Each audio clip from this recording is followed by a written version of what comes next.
Before we go too much further in the creation of the texture for our jack-o'-lantern, let's bake our mesh maps. Having these assets at our disposal as we go into the creation stage of our texture is just really super handy. It gives us the most choices and the most flexibility. Let's go ahead and do it. I've just hid my interface by hitting the tab key, by the way, but all of these options at the top of the screen still persist, and I'm going to hit the little croissant icon and jump into the mesh baking environment. Now, I've flipped my interface to make it a little bit easier for you guys. You're going to see all of these palettes on the left at your home computer, but for me, I've put them over here. That way, we can easily see all these parameters.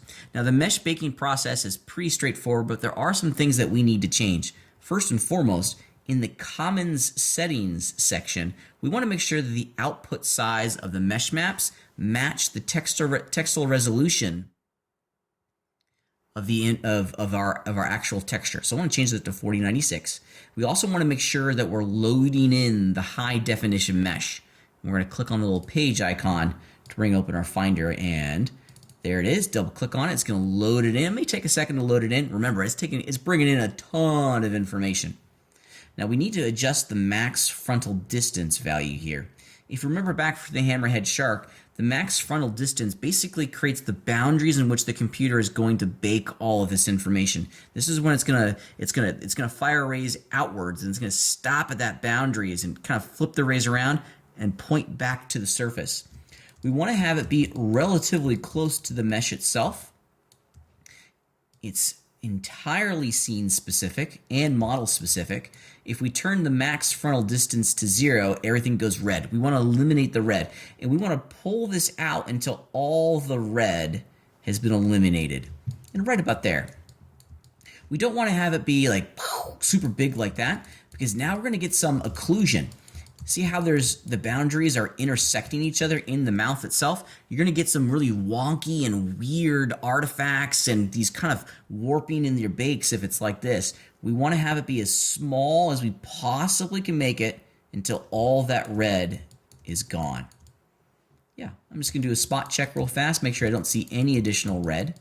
Yep, and a little bit there in the back. That's why we check it. There we go. Yes, okay. All right, so the initial setup of all of our common settings is done. If you have some time to commit to the bake itself, maybe you're going to do this over lunch, you're walking away from your house or your home for a moment, you certainly could, crank some of these settings and give you a better quality bake. I tend to think that I'm only going to bake this mesh map one time. So some things to consider as if you have the time to commit to this. First, change your anti-aliasing to like 4x, the super sampling. This is going to give you a little bit more finer control over the edges of your baked mesh map. In addition, if you look at all the maps that are going to be created, we don't need an ID map. More on that much later in the course. But the ambient occlusion, you may want to think about pumping this up to 256. Same with curvature. Pump the secondary rays up. And same with thickness as well. Having more rays is going to give you much finer results in the model itself. I want to keep them at the default so this goes pretty fast. If I was to increase the rays, it's going to turn this bake into maybe like a 10-minute bake or so. So I think I'm just going to leave them at the defaults so it goes pretty fast. With that done, let's do it, man.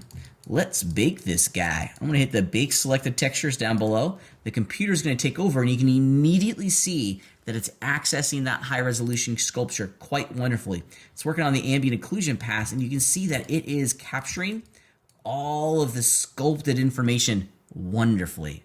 And I'm so very pleased with the result that we're getting. Okay, now it's working on grabbing all of that AO information from the high resolution sculpt. It's going to take a minute. I can't wait to see what this looks like when it's done. I've intentionally kept all the settings pretty low so you can see this in action as it bakes live in front of us. But it is in fact working. All that sculpted information hasn't gone to waste, which is pretty neat. Okay, almost done. Now it's starting to work on the curvature map. There we go. The curvature, the normal maps, those go pretty fast. The ambient occlusion is the one that takes the longest, especially if you have baked in a lot of rays. And we're almost finished. Now we're doing the thickness. And again, you can see the benefit of having all that sculpted information in there. it's really being extracted and preserved into a whole series of maps that we can use and apply on the model itself.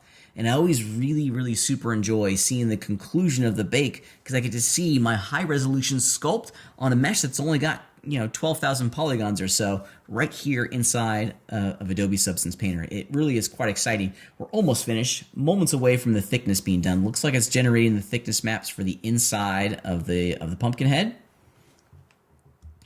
Yep, and it just popped out and it's finished. All right, cool. Let's jump back over into our painting environment and see what we get.